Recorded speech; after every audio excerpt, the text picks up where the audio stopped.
Bonjour, bienvenue dans cette correction de l'exercice numéro 2 de Asie-Pacifique 2022. C'est un exercice qui va porter sur Thalès, Pythagore, transformation géométrique, il est pas mal. Téléchargez-le, le lien est dans la description, téléchargez-le, essayez de le faire, mettez la vidéo en pause, et quand vous l'avez fait, revenez voir la correction.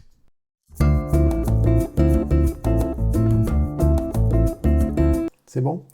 Alors, on y va direct. Donc notre sujet est là.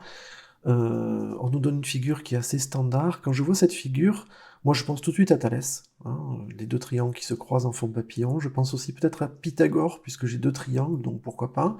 Les angles alternes internes aussi, ça aurait pu être là. Les angles opposés par le sommet. Somme des angles d'un triangle, pourquoi pas. Et si on a Pythagore, pourquoi pas faire un peu de trigonométrie. On va voir, hein, on va voir ce qu'il y a dedans. Allez, question 1, démontrer que EC est égal à 4,8 cm. Bon, alors j'ai refait la figure en grand là, EC égale 4,8 cm. Un bon réflexe, c'est déjà de mettre les longueurs qu'on connaît, hein, c'est-à-dire 9, 7,2, 3,6, 6. Ces longueurs, on les connaît, c'est bien de les remettre sur le dessin. Et là, on se rend compte que il y a des longueurs que je connais qui sont intéressantes. Par exemple, ces deux-là. Hein, AB et CD, elles sont quand même bien pour Thalès. Le grand sur le petit, c'est bien parti. Est-ce que la suite fonctionne? Eh bien, je remarque que je connais celle-là, je connais le 7,2, et je cherche le EC. Bon, c'est bon, c'est Thalès, quoi, hein, on va pas se débrouiller. Alors, je mets la figure en plus petit, j'ai un peu de place pour faire ma rédaction. Donc, on y va. Alors, quelles sont les données dont j'ai besoin pour Thalès? Déjà, j'ai besoin de deux séquentes. BC et AD, on les a. BC et AD sont séquentes en E, il faut l'écrire sur la copie. Ensuite, j'ai besoin de deux parallèles, je les ai, AB et CD. Alors, je vous rappelle, hein, c'est écrit dans l'énoncé, les droites AB et CD sont parallèles, donc il n'y a pas de problème. On peut l'écrire sur la copie. Ça y est, on a nos deux données pour Thalès, on peut y aller. D'après le théorème de Thalès, Thalès nous donne des égalités de rapport. Donc le premier rapport, ce sera EB sur EC, j'ai choisi ça, EB sur EC, alors j'ai décidé de faire grand sur petit, on aurait pu faire petit sur grand, ça aurait été pareil. Donc EB sur EC, c'est égal à quoi? Deuxième rapport, AE sur ED. EA sur ED, c'est la même chose. Troisième rapport, les extrêmes, AB sur CD. Ok, j'ai mes trois rapports de Thalès, j'ai terminé Thalès. Maintenant, je vais remplacer les valeurs que je connais de manière à pouvoir commencer mes calculs. Donc EB fait 7,2, EC je le cherche. Je me rends compte que le rapport qui est au centre, là, ne m'intéresse pas. EA sur 3,6, je cherche pas EA, on me le demande pas. Si plus tard on me le demande, oui, je l'ai, mais bon, il ne sert à rien. Et ensuite, le rapport qui est complet, hein, il faut toujours un rapport complet, 9 sur 6. Donc je vais supprimer le rapport du centre, il ne me sert à rien. 7,2 sur EC égale 9 sixièmes. Là, à partir de là, règle de 3. On fait notre petite règle de 3. Alors j'ai fait le zigouigoui, le alpha. EC va être égal à 7,2 fois 6 divisé par 9. On peut l'écrire directement. EC, c'est 7,2 fois 6 divisé par 9. Et donc, un petit coup de calculatrice, on trouve 4,8 cm comme il faut. C'est bon, question 1, c'est fait.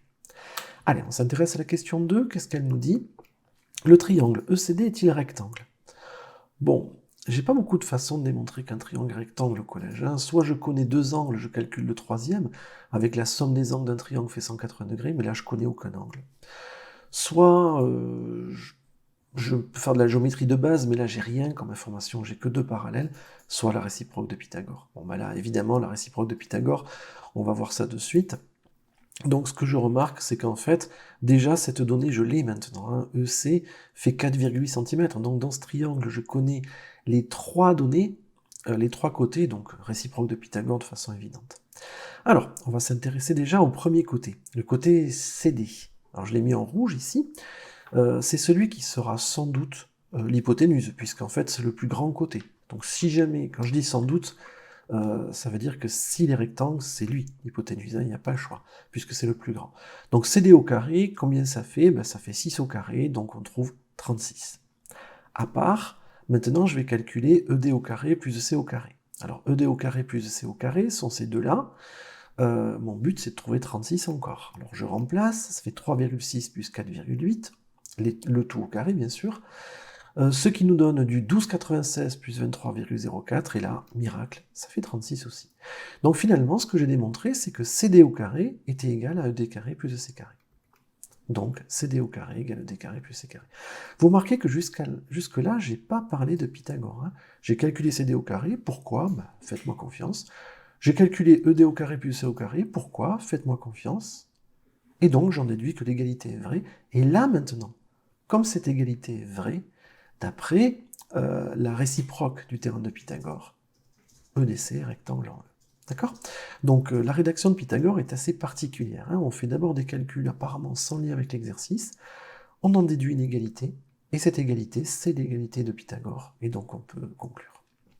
Allez, question 3. Donc question 3, parmi les transformations ci-dessous, quelle est celle qui permet d'obtenir le triangle ABE à partir du triangle ECD? Recopiez la réponse de la copie, aucune justification n'est attendue, et on vous propose plein de transformations. Alors cette question, elle aurait pu être intéressante, mais en fait dans ce cas-là, elle ne l'est pas, parce que, regardez, bon, j'ai mis des couleurs, hein, triangle bleu, triangle rouge. Ce qu'on remarque tout de suite, c'est que le triangle rouge est plus petit que le triangle bleu. Or, si jamais je regarde les propositions qui me font, symétrie axiale, elle conserve les longueurs, homothétie, elle les conserve pas, rotation conserve les longueurs, symétrie centrale conserve les longueurs, translation conserve les longueurs, et là, une transformation qui conserve les longueurs ne peut pas fonctionner, puisque cette petite longueur-là, 6 cm, elle a été agrandie pour passer à 9. Donc la seule possibilité, c'est l'homothétie. L'homothétie, la seule transformation parmi celles proposées qui ne conserve pas les longueurs, donc c'est elle, hein, forcément, l'homothétie. Alors, il n'y avait aucune justification à donner. Par contre, ce qui peut être intéressant, bon, pour marquer des points de bonne réputation, on va dire, c'est de donner le centre et le rapport. Hein. Alors, le centre, évidemment, ici, c'est E, ça paraît logique. Hein. Et le rapport, en fait, on va l'obtenir en regardant... le rapport, on l'appelle K, souvent c'est AB sur CD. Image sur départ. Hein, arrivée divisée par départ. L'arrivée, c'est AB, elle fait 9. Le départ, c'est CD, ça fait 6. Donc on trouve un rapport qui vaut 9 sixièmes, c'est-à-dire 3 demi, c'est-à-dire 1,5. Allez, question 4. Qu'est-ce que ça nous donne? L'affirmation suivante est-elle vraie? On rappelle que la réponse doit être justifiée. L'aire du triangle ABE est 1,5 fois plus grande que l'aire du triangle ECD. Bon, alors ça c'est classique, on a une homothétie, on compare les aires, d'accord? Alors, le triangle bleu, manifestement, il est plus grand que le triangle rouge, donc 1,5 fois, pourquoi pas? Et quelqu'un qui connaît pas bien sa leçon pourrait s'imaginer que c'est le cas, quoi. Parce que 6, si je fais 6 fois 1,5, je trouve 9, 3,6 fois 1,5, je vais trouver AE, et 4,8 fois 1,5, je vais trouver 7,2. Sauf que, on a un théorème, alors je vous mets la solution rédigée finale, une homothétie de rapport K multiplie les longueurs par K et les aires par K au carré. Les longueurs sont multipliées par K, ok, mais pas les aires. Les aires, c'est K au carré. Et donc, non, l'aire n'a pas été multipliée par 1,5, en fait, elle a été multipliée par 1,5 au carré, c'est-à-dire 2,25. Voilà, ça termine la correction de cet exercice qui permet de réviser pas mal de choses, je trouve. C'est plutôt sympa. N'hésitez pas à commenter, à parler de ce qui vous a posé problème éventuellement. Et à bientôt. Au revoir.